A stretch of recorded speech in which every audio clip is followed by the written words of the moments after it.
everyone. Welcome to Echo HBV Workshop. Thank you so much for joining us. I know we're approaching a holiday weekend, so greatly appreciate all of you joining us on this Thursday for our fourth and final module. Dr. Pan. Hey, everyone. Hi, Dr. Pan. Hi, Dr. Coffin. Hi, nice to see everybody. Nice to see you as well. Again, my name is Rachel with DKBMed, and I'm joined by my colleague, Jill. Jill might be reaching out. I think we've got everybody's names.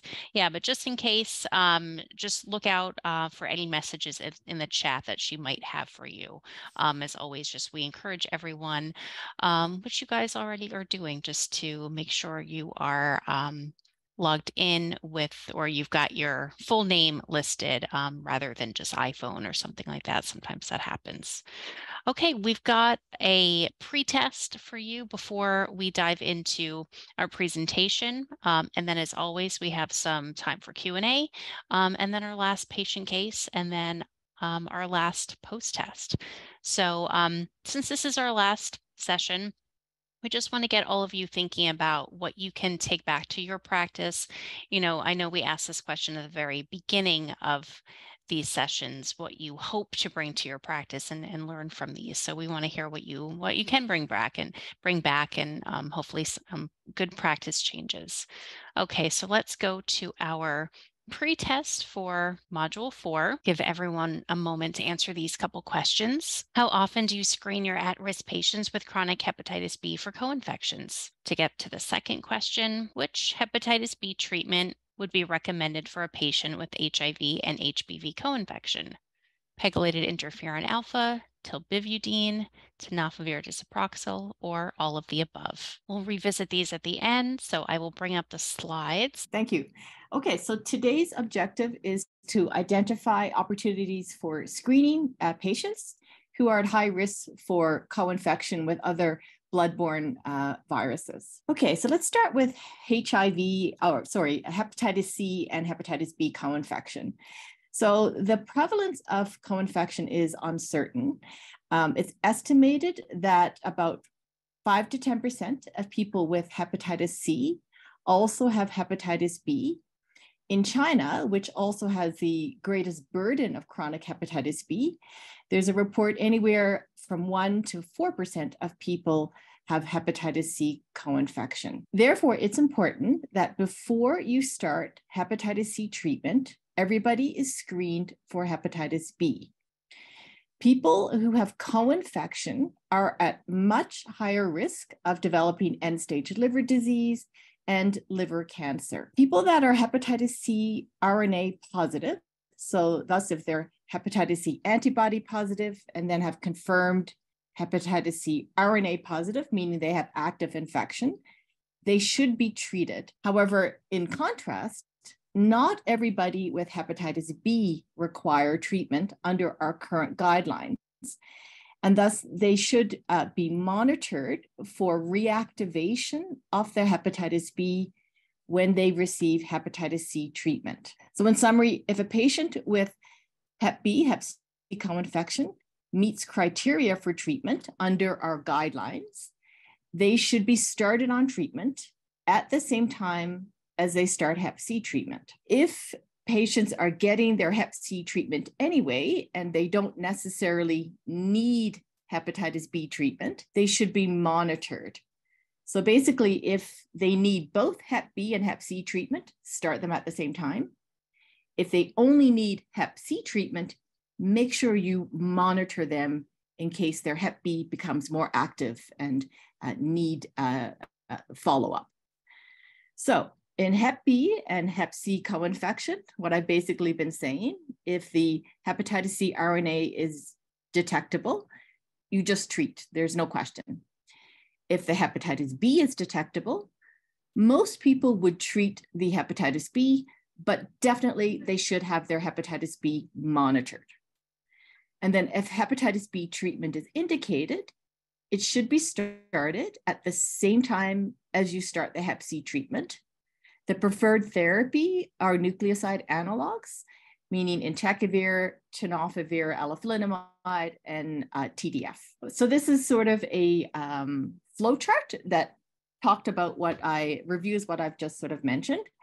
So if you have hepatitis B and overt hepatitis C infection, like documented co-infection, if you have cirrhosis, this is like what we mentioned in our first module. There's no question, everybody should have treatment for their hepatitis B and hepatitis C, of course. If you don't have cirrhosis and just co-infected, if the DNA is detectable, meaning the hepatitis B DNA is detectable and the hepatitis C RNA is positive, this means that they're both, viremic, then you treat both infections. If the hepatitis B is low level, below the threshold that most people think you need treatment, and their hepatitis C is positive, you give prophylaxis for hepatitis B for at least 12 weeks after you stop the hepatitis C treatment.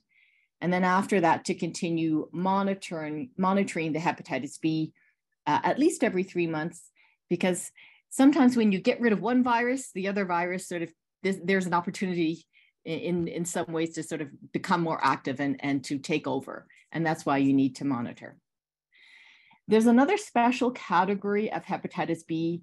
We didn't go into great detail in these lectures, but it basically means people that they don't have detectable hepatitis B surface antigen, but they can have low-level hepatitis B virus DNA that can be picked up with our very sensitive assays.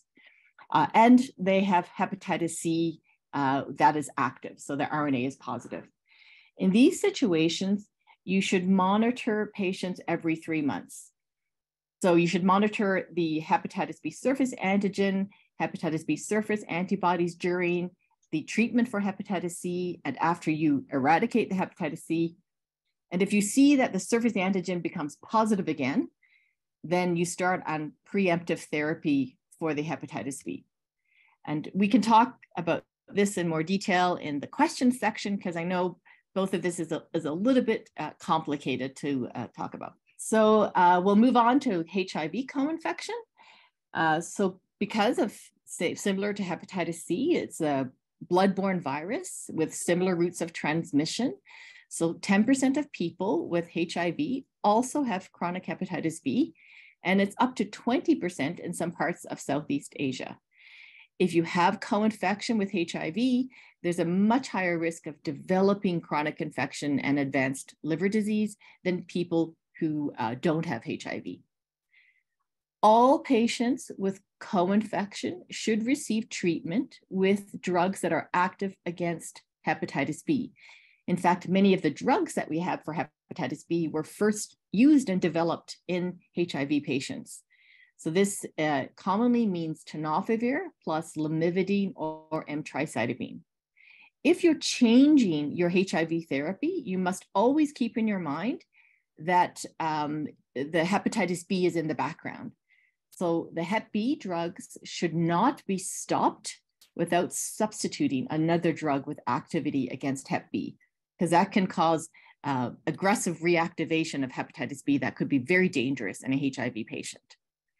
If you're co-infected with hepatitis C, hepatitis Delta, or HIV, so any of these other viruses, you have a higher risk of getting liver cancer than those that are just hepatitis B monoinfected. It's important to monitor hepatitis B DNA and optimize the therapy to more aggressively or robustly suppress the hepatitis B. So this is a table which summarizes the more adverse or more severe liver disease outcomes that occur in patients that have hepatitis Delta co-infection.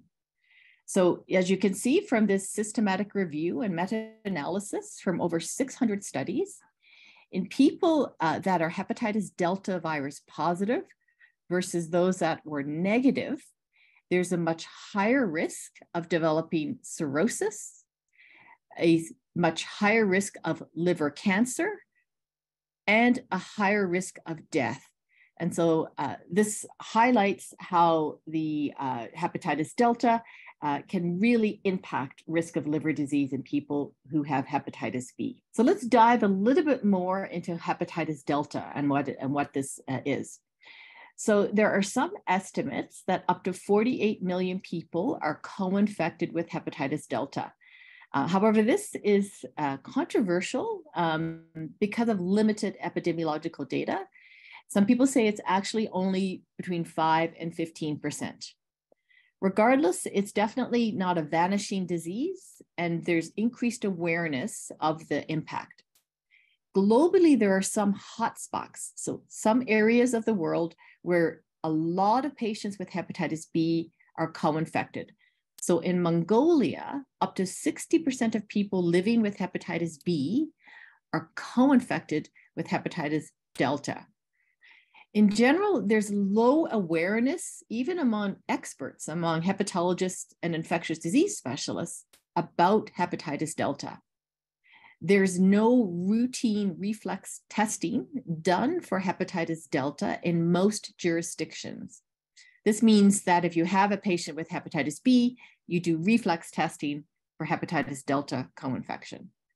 Thus, it's considered an orphan disease and that there's limited information known about it and there are limited treatments. So what is hepatitis delta? It's a very unusual virus in that it cannot actually survive in the host by itself. It needs the hepatitis B envelope or surface protein to complete its life cycle. The presentation is variable. Patients can be totally asymptomatic, and it's, you envision seeing somebody in your clinic, they are known to have hepatitis B, they're surface antigen positive, and they have just fluctuating liver enzymes. You might in your mind think, oh, this is just somebody who has a little bit of fatty liver disease, for example. Or they can present with fulminant or severe liver disease and even hepatic failure. There are two ways that hepatitis delta can occur. It can occur as a co-infection. So the same time you get hepatitis B, you get hepatitis delta. So you can imagine, if you get a blood transfusion and you have both hep B and hep delta in the contaminated blood and you get both at the same time. Or you get superinfection, meaning you have hepatitis B. For example, you got it from your mother at birth. And then from exposure to blood or body fluids of somebody who has hepatitis delta later on in life, such as during adolescence, or then you get superinfected with hepatitis delta. However, once chronic hepatitis delta is established, then it causes the most severe form of viral hepatitis in humans. It leads to more severe liver damage, higher risk of cirrhosis and liver cancer, as my previous table showed. And 1 in 6 cases of cirrhosis, 1 in 5 liver cancers are among people with hepatitis B or hepatitis delta causes this. So in my practice, if I see a young person who comes in with cirrhosis and early liver cancer, young meaning in their 20s or 30s, I always worry about delta in these individuals. So delta screening recommendations have evolved recently.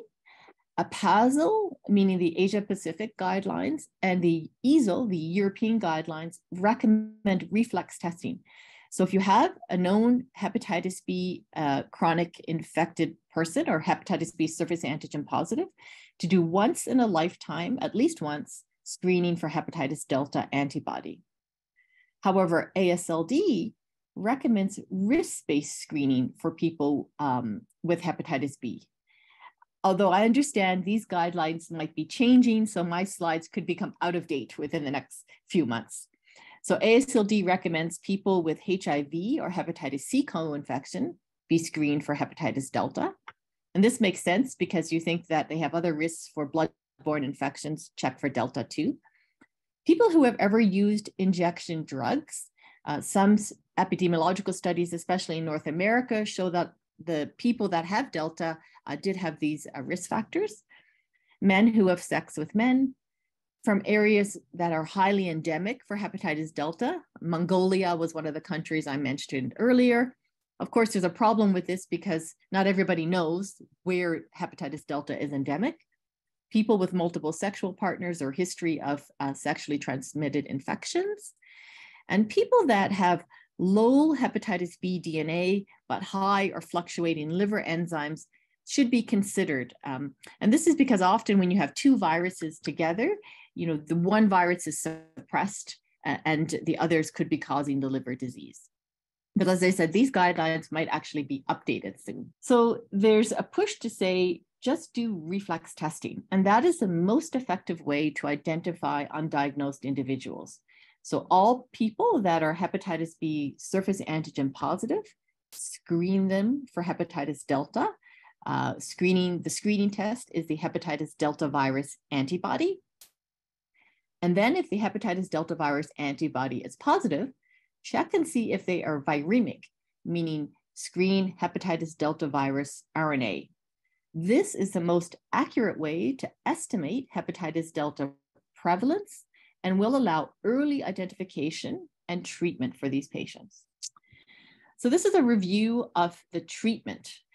In actual fact, there is only one approved drug that is recommended, and that is pegylated interferon.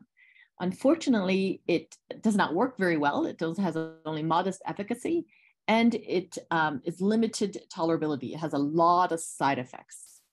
It's been used, however, for over 30 years. You might understand we've used it for hepatitis C before we had the new drugs, and also used it in limited cases for hepatitis B.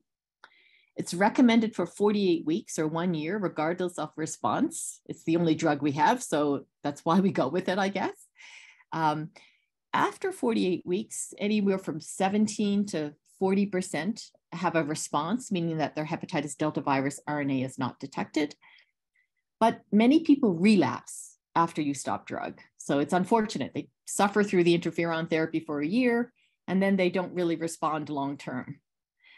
Expanding treatment to 96 weeks, 3 years, or combining with a nucleoside analog does not improve response. It's important to note that the nucleoside analogs, meaning entecavir, tenofovir, they are not active against hepatitis delta. They only work for hepatitis B. Many people with hepatitis delta do not have any treatment. I should, of course, mention that we would still recommend treatment of their hepatitis B separately with the nucleoside analog, but the hepatitis delta is not being treated. There are new drugs that are being investigated for hepatitis delta. Pegylated interferon lambda, which is a new type of interferon that has less side effect. It's sort of more taken up inside the liver rather than systemically, but it's not yet approved, only under clinical trials. And there are 3 new exciting classes of drugs that have emerged. One is called bulevirtide, which is a viral entry inhibitor. One is a prenylation inhibitor that affects post-translational processing of the delta virus, called lonafarmid. Phase 3 studies have been conducted for both the viral entry and prenylation inhibitors. And the next one is one that actually prevents secretion of the hepatitis B surface antigen, or virion egress inhibitors is a fancy way of saying that. And that is from a company called Replicore, and it's REP 2139. So bulevirtide is the one that has most further advanced in treatment for hepatitis delta. It actually has emergency approval by the European Medicines Agency and has been used in a number of studies in a compassionate access program. It's currently being reviewed by the US FDA. So this is a slide showing the interim analysis from the clinical trial after 48 weeks, in which patients were treated with a combination of bulevirtide and interferon, or bulevirtide monotherapy at either 2 milligram or 10 milligram dose injectable daily. At 24 weeks, there was undetectable hepatitis delta virus RNA in 12, 24, 34% respectively. There was significant safety issues in some, like 998 adverse events were reported, but most were attributed to the interferon, which we are well aware of because of our experience with using interferon for 30 years, but none were related to bulevirtide. So this is interesting and exciting because it definitely shows a greater response compared to just interferon alone and has less side effects. So hopefully we'll get that approved in North America. Complex data there, and we can go back and talk about that in more detail if we need. Thank you. Thanks, Dr. Coffin. Great presentation as always. Dr. Pan, anything you wanted to add before we move to Q&A? No, I guess I would give the time for the audiences and see if they have any questions. Just for the presentation, any comments or anything that need to be clarified by Dr. Kara Kufen? Yeah, we can go back to a slide if you like. We have Right. time. Mm-hmm. Want to put everybody on the same page first and make sure we understand it. This is our fourth and final module. It's your last chance. The one where the two flow charts about if you have Hep B or if you have occult Hep B. I don't know if that was a little bit complicated. In hepatitis C co-infection, I mean. So among all the co-infections, I guess HIV and HBV are even more common than HCV and HBV or Delta. I mean, at least in our practice in New York. I don't know about yours. Feel free to chip in and tell us what your patient population looks like in terms of co-infection. We see about 1%, at least less than 2% Delta co-infection here. I take care about over 1,000 hepatitis B patients. We only see a handful of them, 20, 30. And I have been told I got a fair amount of patients already. So Delta is not very common, I mean, in our practice. And I heard the same from the other colleagues in the US. Yeah, we have about 50 in our combined practice here. And we have several thousand hepatitis B patients for Delta. And the same thing for HIV, about 50. I don't know the actual numbers in our practice here of hepatitis C co-infection. Those with active Hep B and Hep C co-infection, probably about the same, I would imagine. So you're going to see less co-infection with hepatitis C as the DAA therapy is widely available.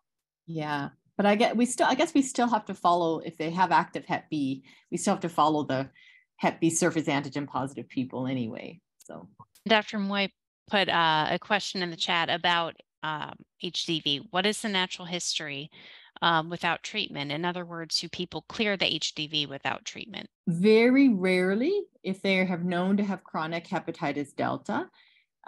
Most people, they progress. Some studies show that up to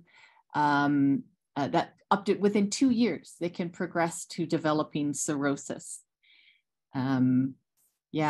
Yeah, so it's rare. It's rare that once they've established chronicity, and in fact, even those that you might see their hepatitis delta RNA become negative, and then the next time you test it, it's positive.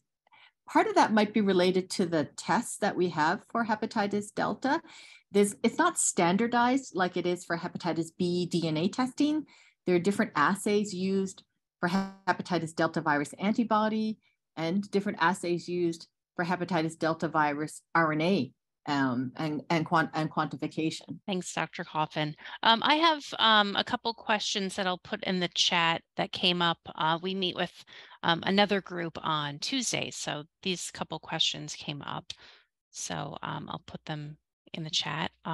Dr. Coffin, Dr. Pan, are people with HIV or hepatitis C more likely to develop chronic hepatitis B if they become acutely infected? If they have if they have hepatitis C and hepatitis B together, there, I think it's a bit interesting. Probably the reason why I'm not as clear about it, because there's not as much information known about when you get Hep C and Hep B acute infection together.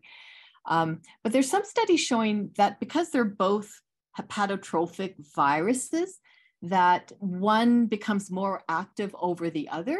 So you're more likely to have chronic hepatitis C, but more suppression of the hepatitis B, so that there's Hep B surface antigen is negative. And that is the situation where I was explaining in my flow chart of occult Hep B, where the Hep B surface antigen is negative. You could have a little bit of viral DNA present there, but the hepatitis C is what is active. If Dr. Pan wants to add to that. I'm not aware any great data address this issue, whether the co-infection of 3 virus or two of the 3 would actually promote a chronicity. I guess for hepatitis B, it really depends on the immune status. With HIV, if acute infection of HIV, presumably the acute infection has not led to immunocompromise. So what happened to the Hep B, whether it's chronic or not, it depends on patient have been vaccinated or not, or the age of Hep B infection, as you have learned that from your module 1. I mean, if I have to guess, I am not aware any great data on that. So I would presume that it's not going to enhance the chance of chronicity of Hep B or Hep C if you got HIV. But as soon as you get HIV, the chances are you're going to get chronic infection of HIV anyway. I think that's the best answer I can come up with. Rather than super infection, it seems like you present a case of co-infection. Immediately 3 viruses, either through bloodborne or somewhere, or sexually transmitted, at the same moment get into the body. I don't believe that you will enhance the chronicity. Whatever it is, it is. Yeah, I guess that's the question is, when it occurs at the same moment, but studies shown, it was from the multi-center AIDS cohort study, and the work is done, I think, Thiel and all, and they showed that if you have HIV and you have hepatitis B together, you're more likely to develop sort of chronicity and liver end-stage liver disease. But I don't know if it's based on the same viruses happening together at the same time, or you have HIV and then you get hepatitis B on top of that. So yeah, the disease progression, that's definitely worse than monoinfection. Okay, thank you both. And the other question I put in the chat is, how are people with HDV treated? Are they given interferon and then after 48 weeks put on a nucleoside for continuing treatment of hepatitis B? So they should be started on an interferon and a nucleoside at the same time. So you start them on the nucleoside analog to sort of treat the hepatitis B and get that under control. So even if you don't want to give the patient interferon, just treat the hepatitis B. And then you give the interferon for hope that you're going to be able to manage the hepatitis delta and continue it for 48 weeks. Thanks, Dr. Coffin. Okay, any other questions from the group before we move on to the last patient case? Okay, if anything pops up, feel free to put it in the chat, or as always, you can unmute yourself or raise your virtual hand on Zoom. So let's... Or your real hand. Or your real hand, for sure. Okay, so in this case, we have a young male born in 1986. He is known to be hepatitis B surface antigen positive since the age of 2. Possibly he acquired this by vertical transmission or mother to child. He began entecavir antiviral therapy in 2012 because of an elevated liver enzymes. His liver biopsy showed stage 2 fibrosis and non-alcoholic steatohepatitis, or NASH. So he was diagnosed with fatty liver disease, or NASH, in 2019. Interferon was added to his entecavir regimen in April of 2021. After combined therapy for 6 months, he actually achieved surface antigen seroconversion at week 40. So he stopped all treatment at 1 year from initiating the combination therapy. While he was on interferon, he had a number of systemic side effects, including weight loss of 10 kilograms. After he stopped his therapy, he regained to his normal weight. Question, how would you monitor him? And the last point is that he lost 5 kilograms from 2022 to 2025. How would you assess his hepatitis B, his NASH or fatty liver disease, as well as his fibrosis status? So first question, how would you monitor him? And second question, how would you assess his fatty liver disease, hepatitis B, and fibrosis. I see a message about since hepatitis delta depends on hepatitis B, does clearing of Hep B also clear the Hep delta? And that is absolutely right. Yeah, if you clear hepatitis B surface antigen, then you're curing hepatitis delta.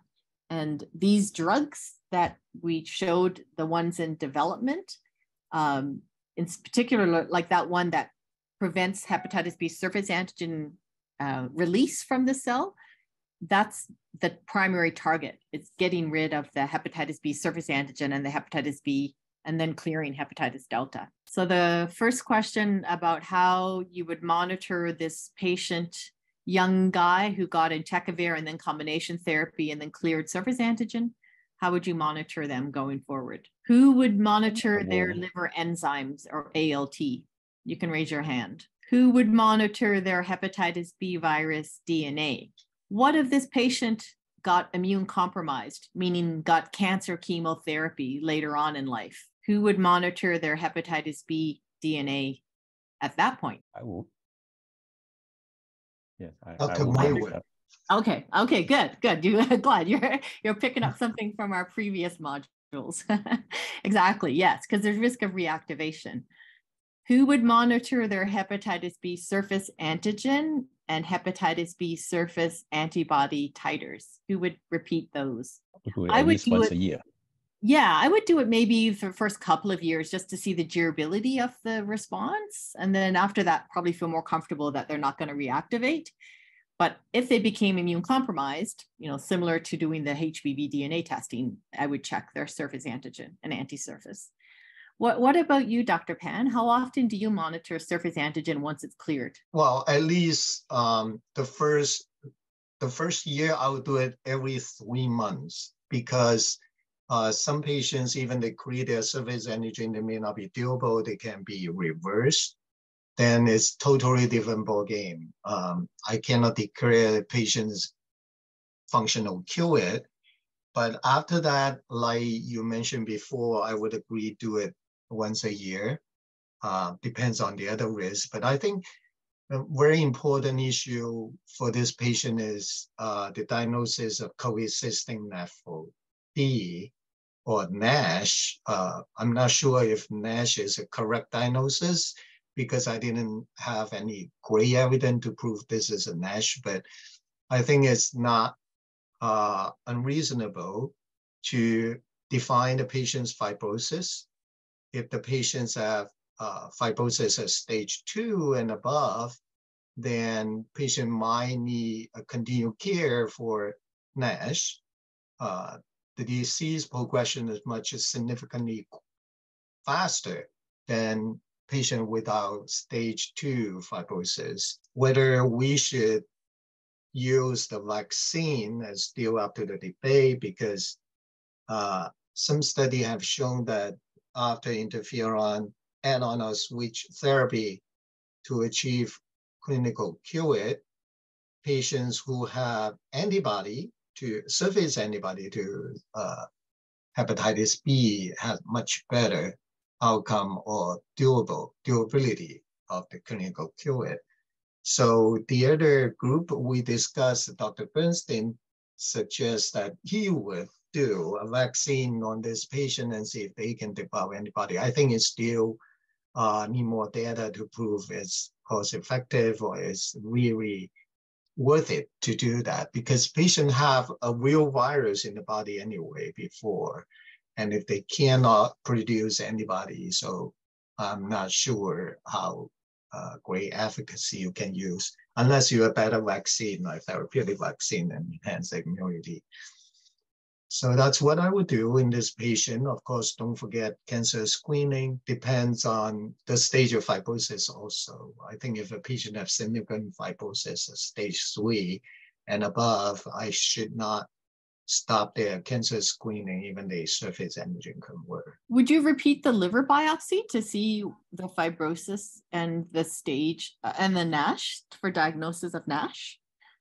I would base on FibroScan FIT4 first, because at this point, if both tests showing these patients have mild disease, probably just an FOD without NASH based on CAP score. I wouldn't go crazy at this point and push a patient for liver biopsy.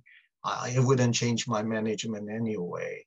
But if any doubt, patient have significant fibrosis, and I would persuade a patient to get a liver biopsy and then see if indeed patient might be benefit from future close monitoring for NASH and treatment. I just wanted to actually tell the audience that the nomenclature for NASH and NAFLD is changing, and the new recommendations is to call it metabolic associated steatotic liver disease, or MASLD.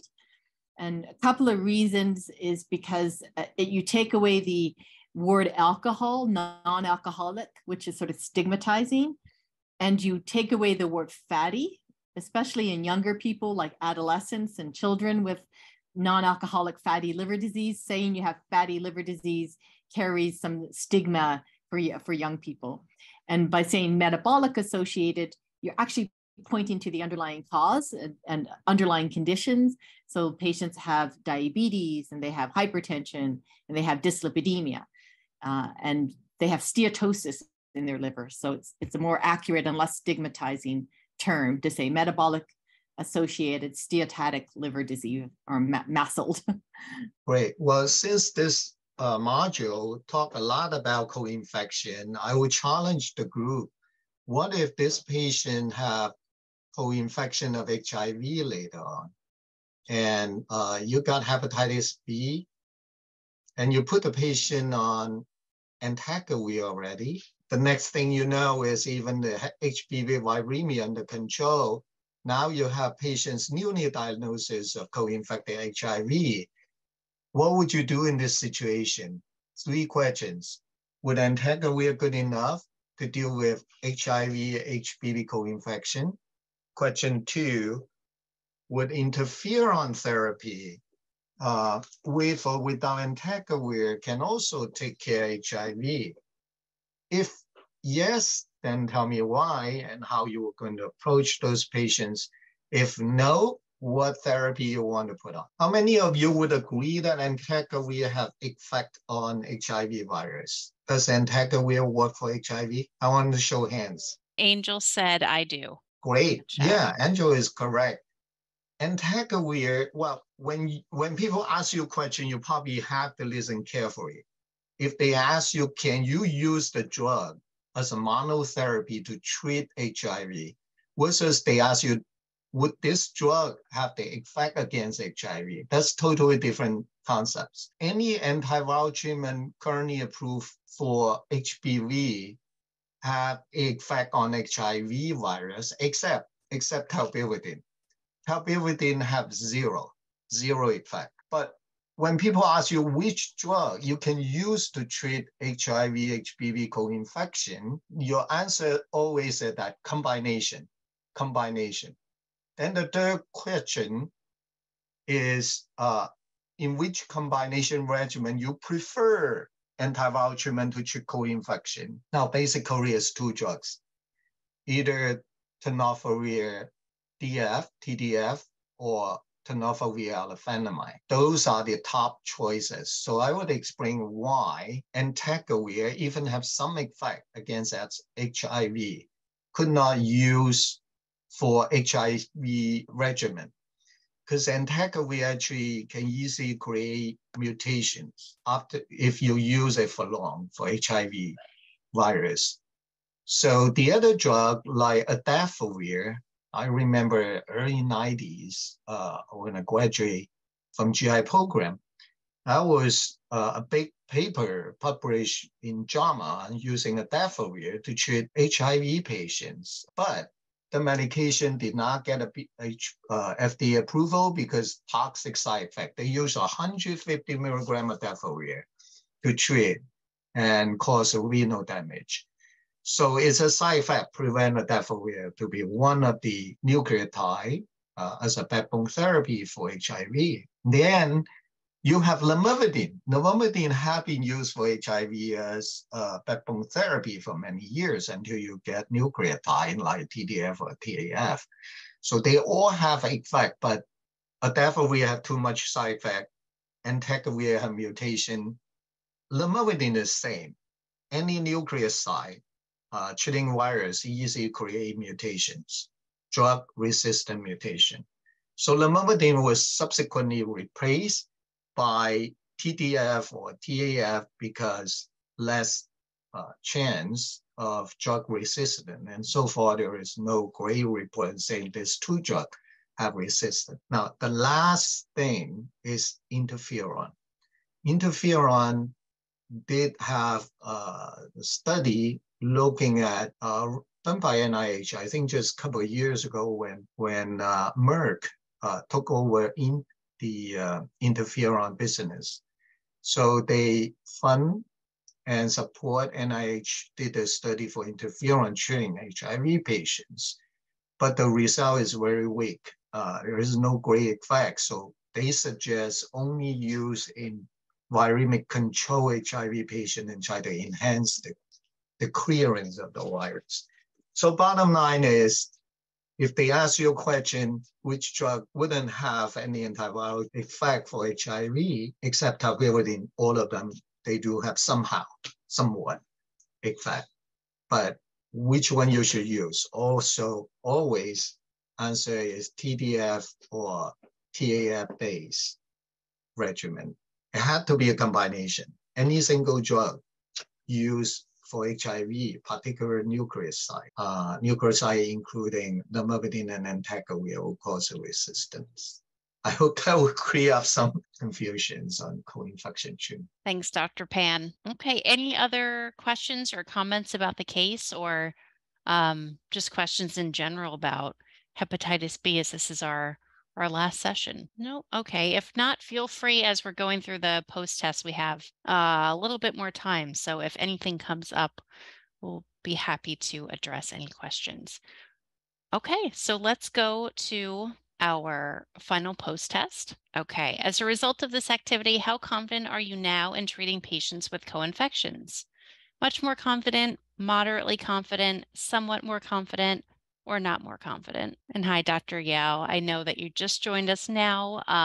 If you'd like, as always, we have a, we'll send an email to everyone with a link to this recorded session so you can check out the presentation. All right, and question 2, which hepatitis B treatment would be recommended for a patient with HIV and HBV infection? Pegylated interferon alpha, dilbivudine, tenofovir disoproxil, or all of the above. Okay, and as you're answering those couple questions, just a reminder, if anyone has any comments about what you can take away to your practice. I know a lot of you are in primary care, maybe don't specialize in hepatitis. So we would always love to have your comments. You can put those in the chat, but there's always room in the evaluation, and Jill will put a link to the evaluation in the chat. As a reminder, please make sure you're logged in with your DKBMed account. Sometimes you're logged in with a different email address, but it's the email address that you registered with.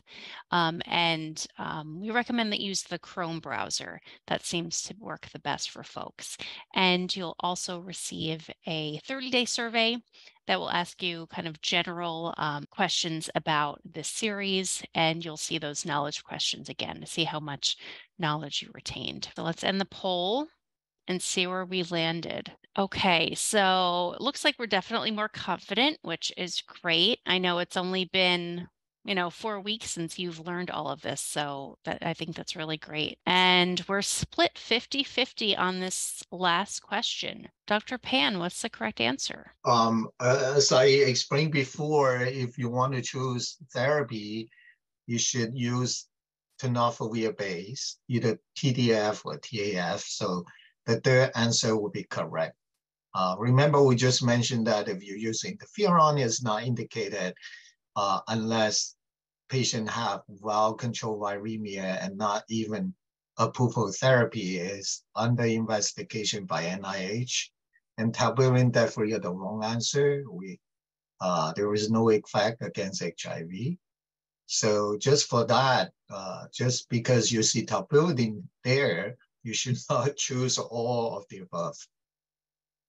Thanks, Dr. Pan. And like I said, you'll get a email from us in the next few weeks. So you have another opportunity to make sure you choose the correct answer, which is that third one. And thanks for everyone's comments. Feel free to put them in the chat. We'll leave this Zoom open for another 6 minutes or so until we officially end, but feel free to drop out. I have a question. What was the answer to number 2? Because it came out 50-50. I didn't understand what the doctor said. It should be tenofovir, Dr. Novochi, or TAF. Yeah. Okay, so there's no. It's the answer to it should be not all the above. Correct. Yeah. Taubilidine have no effect against HIV. And Dr. Pan, thank you so much for, I was going to say these 4 weeks, but really 8 weeks with the other group as well. So thank you so much for your time and dedication in this program. And Dr. Coffin, it's really been a pleasure having you here as well. Special thanks to you. And Jill, thanks so much for joining me for these sessions. And all of you, Dr. Moy, it's been great seeing your face every week. And everyone else, thank you so much for your comments.